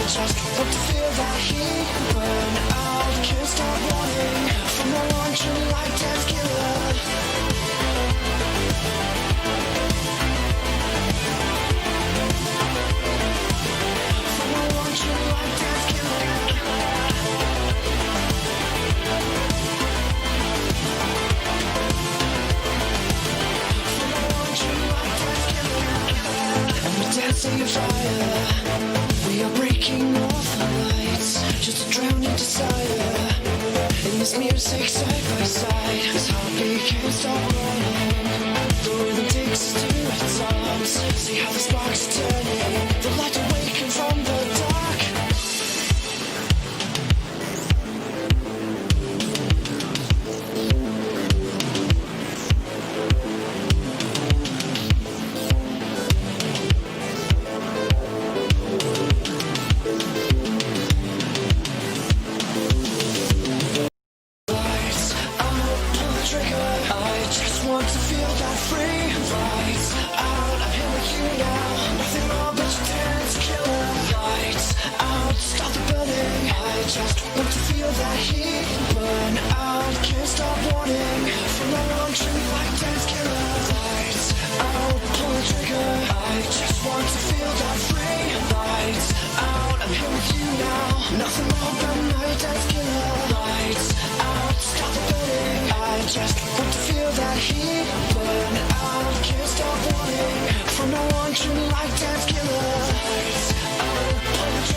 Okay, you can tell my setup is so not accurate. Ah, this is terrible. So hey, Lax made it. Everybody else is coming to hang out for before the end of the show.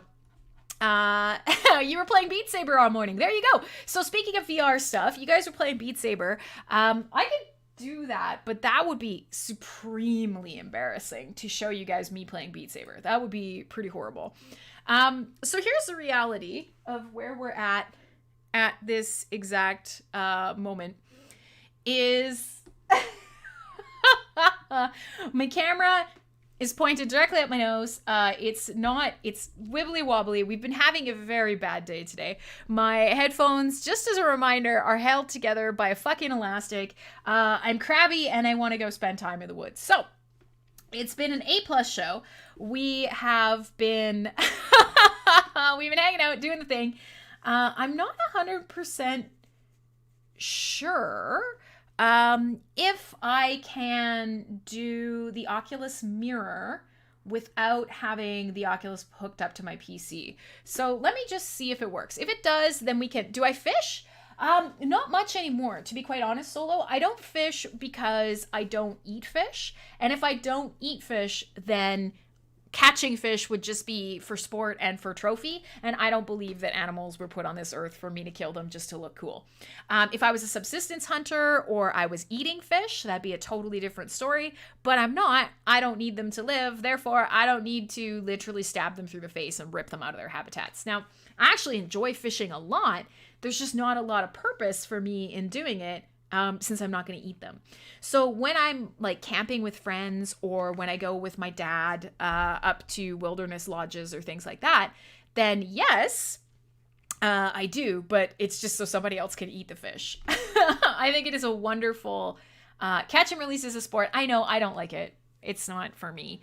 I recognize, yes, that you can do that without having long-lasting effects on them, but at the same time, hey, you know what'd be really, really fucking shitty is if I went out into the trees and somebody was dangling like a fucking churro from a tree and I ate it and then they ripped me up out of the forest into like an airplane, shook me around a whole bunch while I couldn't breathe, and then threw me back down into the trees. What can I say? Yes, bitches would 100% be caught by a churro. It would be a thing. I'm not gonna lie. I would absolutely, even after the churro caught me the first time, I would still try and eat the churro again after being thrown back. I'm a fat girl, what can I say? Okay, so yeah, if fish could scream, the ocean would be loud as shit, right? So with all that being said, no, I love fishing. Catch and release is cool. I don't judge anybody for doing it. It's just, personally, Not for me. Unless I'm going to eat them, in which case, absolutely. And I'm never going to eat them. So if I'm going to feed them to someone else, absolutely. So I told you guys were asking me if the leaves had turned, if the forest here was looking good. I will try and show you here quickly because the camera's already fucked up. I already look dumb as it is. You can see my pile of shit in the background because my office, I'm rebuilding a closet right now. Doesn't matter. Let me try and show you what's going on outside. So here's the view out my window. You can't really, hang on. Can't really super see right now. There's the view out my window. No, the leaves haven't fallen. The trees in the background are still green. It's looking pretty nice. It's real sunny. The weather is good. So forth, so on, etc. In real life, not on the show. I don't know what you're talking about. Hang on. Let me get this back in place. God, this is terrible. I'm never going to get used to this. We're going to fix it. I'm going to figure out where to put the camera. Who thinks you should buy me a gift for standing her up? No, you don't need to buy me shit. You have to chill in the timeout corner. And then in a couple of shows, then you can come back and you can think about what you did. And then we can talk about Ether Chess because I am very excited about ideas for merging popularity of ETH, games that are using Hive, using both ecosystems. That matters to me. So believe me, we will absolutely still have you on the show. It just certainly is problematic when I'm trying to plan things. So let me just see if I can make the Oculus Mirror work. Well, let's see how much time we have left in the show. Yeah, we have about 12 minutes. Let me just see. Yeah, I was going to hang out with Coin. We planned to meet up. And then he didn't you piece on that too? My God, you're the worst. You're the worst. So let me just see if I can get Oculus Mirror working.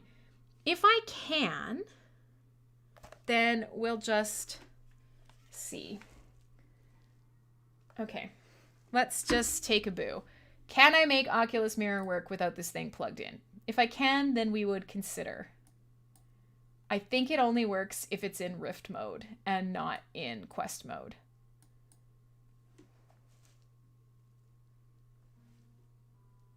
Yeah, it does. Okay, so next week, Johnny Gearjammer's got his Hive account. So next week, what I'm going to do... Hi, Basil! Let's talk a little bit about good shows that aren't this show, that isn't this week. Next week, I am going to talk a little bit more about not Zombie Space. I'm going to talk a little bit more about Altspace VR.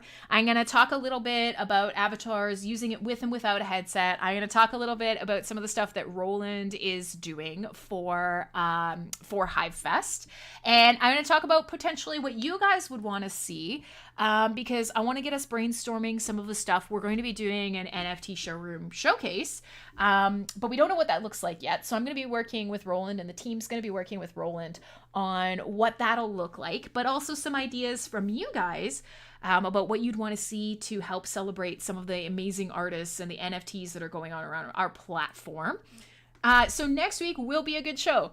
Next week, we'll go back to learning about what's happening on the Hive blockchain, answering your tech questions, hopefully not looking directly up my nose, because I'll have this camera thing sorted, and generally having a better attitude and not being a stupid bitch that nobody wants to hang out with. So again, big kudos to you for hanging out with me today, especially because I really wanted to flounce at the start of this episode. Yeah, there are some amazing NFTs on Hive. Obviously, for most of you, you guys know that the PAL team here, Julia, Ron, Clay, Victoria, Aggie, everybody, Izara, Shane, our team here are working on NFT Showroom. It is a passion project for us. We think the Hive blockchain can do NFTs better than other. Did Inertia do that? Did Inertia make the flounce command suddenly now have an alien knowing that I hate aliens? God damn. I know he didn't, but that's horrible. This is absolutely horrible and not a flounce. But yeah, NFT Showroom is really important to us. So we can talk a little bit more about some of the stuff that's been happening on NFT Showroom. There are some really cool stuff. Last week we talked a little bit. If you were here, we used a different camera. I don't know if you remember, but last week we actually did, we were playing a little bit with AR filters. And we were testing out Julia's art made into an AR filter. We were talking a little bit more about some of the cool stuff that comes along with augmented reality and some of the things that you can create with filters, and actually about potentially launching like a challenge for our artists to tokenize a piece of artwork, but also have a matching AR filter to go with it. Now, let me just try this one more time. Let's just see. I'm gonna turn off the camera for a second. It's gonna take me a minute to see if I can do this. You're gonna have to wait. Hold on. Let me see properties. Let me deactivate it. Let me hide it in all of the overlays. And let's just see if we can bring it back up again. Sorry, I'm bouncing around from overlay to overlay right now. Trying to activate it. 1 second. Okay, so can we get this to work? Boom. Did it work? It didn't work. Activate. Ah, there we go. Okay. So here it is. It's back. For the last little bit of the show, I'm going to use this cam instead because I want to talk a little bit about this. And this might be something, do you guys think that this would be really fun to potentially even have as part of our stuff for Hive Fest? Is talking a little bit more about potentially creating this challenge around AR filters and what you can do with them. And just a reminder... that's the spider. Fucking spider's back. Oh yeah, because it was Halloween last week. I had this spider crawling around in my head. Many of you guys missed this.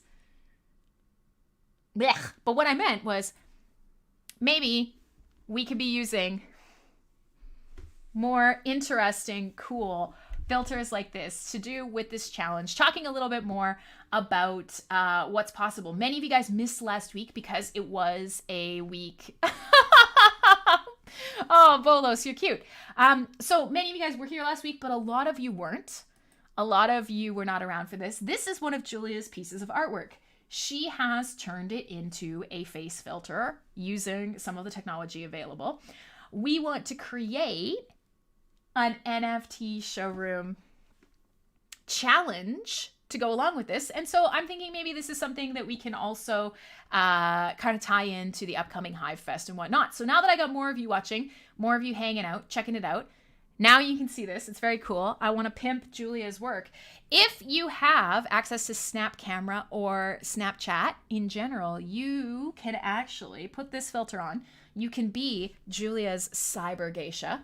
It would be really cool if you could share some pictures of yourself wearing this with her, because she's done a lot of work to make it super cool. I will turn it back off again for a second as we come towards the end of the show.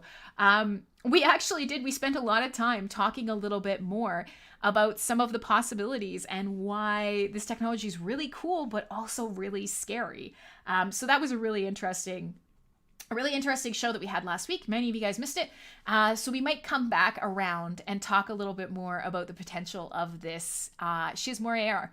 Well, she's been testing a bunch of her art, but one of the things that we want to do, hi Zedeka. Well, how do you say your name? Zedeka? Redirect? I've always called you Zedeka in my mind, but that might be the Canadian in me. Anyways, this is more stuff that we can talk about as we go on. We're just coming to the end of the show. We will play around with a little bit more of this. Hi, Crypto Reaper. And we'll talk a little bit more about this on a week where I'm not being such a horrible person, after I have had a forest bath, after I am more entertaining. We'll talk a little bit more about stuff coming down the pipe for Hive, because there is a lot of cool stuff. As much as I've been kind of in crab mode and we've been shooting the shit. Here, hang on. Let me go to a more cyberpunk kind of thing. Here. Oh, it says find face. Oh, hey, wait. Okay, so I have a bone to pick with lens makers. Now, first of all, this is cool. I'm a lightning hologram. This is fucking cool. I get that. Can you see? It's given me extra freckles. I have freckles. I don't need your fucking pity freckles. That's ridiculous. Anyways, so now I'm a hologram. And I'll wear this for the rest of the show. Although this is bullshit. These are not real freckles. You know how you can tell? If I put my finger under it, look. You can see the freckles floating on my fingers. Fuckers. So next week, Next week. God, let's try and get back on track. I'm sorry, I'm a disaster. Next week, we will return to a lot of the fun stuff. We will talk about Hive. We will answer your questions. We will showcase a lot of the stuff that's going on. Like I said, FB Slow has been working on wrapped tokens. A bunch of people are showing up now because they're here. They want to talk with Aggroed about the land sale for Splinterlands. However, hey, Kenny Crane, if you want to show up a little bit earlier, I'm here every Saturday. Robbie. I'm here every week. Normally, the show doesn't suck. And we talk a little bit about the Hive blockchain. We talk about stuff going on around the Hive blockchain. We talk about disruptive technology. Yeah, stay tuned. Look at Ron is making sure everyone stays and doesn't leave because I will scare them away because who the fuck is this woman? My name is Crimsonclad. This is Cyberbuzz. And if you have questions about Hive, if you have questions about crypto, about disruptive technology, and about things that are happening around the ecosystem, that's what I do every week. I play a bit of synthwave music. We have a little bit of fun. And overall, it's a good time. So come hang out with me. Those of you who are here and who are putting up with me for the last 2 seconds before the show is over, I apologize. I'm sorry. I understand. I will be off in the woods, in the trees. I'll be sharing some photos, and I will be hanging out with you guys. So if you have anything that you want to bring up for next week, shoot me a DM. Let me know. Some of the stuff that we do want to talk about is some of the games have been fixed. They're getting upgraded. They're moving around the blockchain. We had a couple people entering the ecosystem who want to tackle more about the messaging, who want to tackle a little bit more about chatting. We have some ideas on changing up and moving around some of the community stuff. And of course, we have some excellent work that's been done on trying to stabilize the network and get some of the API stuff a little bit better. So all of that can come up. I'll be happy to talk with you about them next week, any week that isn't this week. But as for me, we're down to the last 1 minute of the show. So what I can say is if you are moving around the ecosystem, if you are wondering what's in store for Hive, what the spirit of Hive is, knowing that the price is down, but knowing that the community is still here and still interesting and interested, think about attending Hive Fest, even though it says Hive Fest VR. Think about showing up, think about hanging out, and think about being a part of this. Hive exists because of you.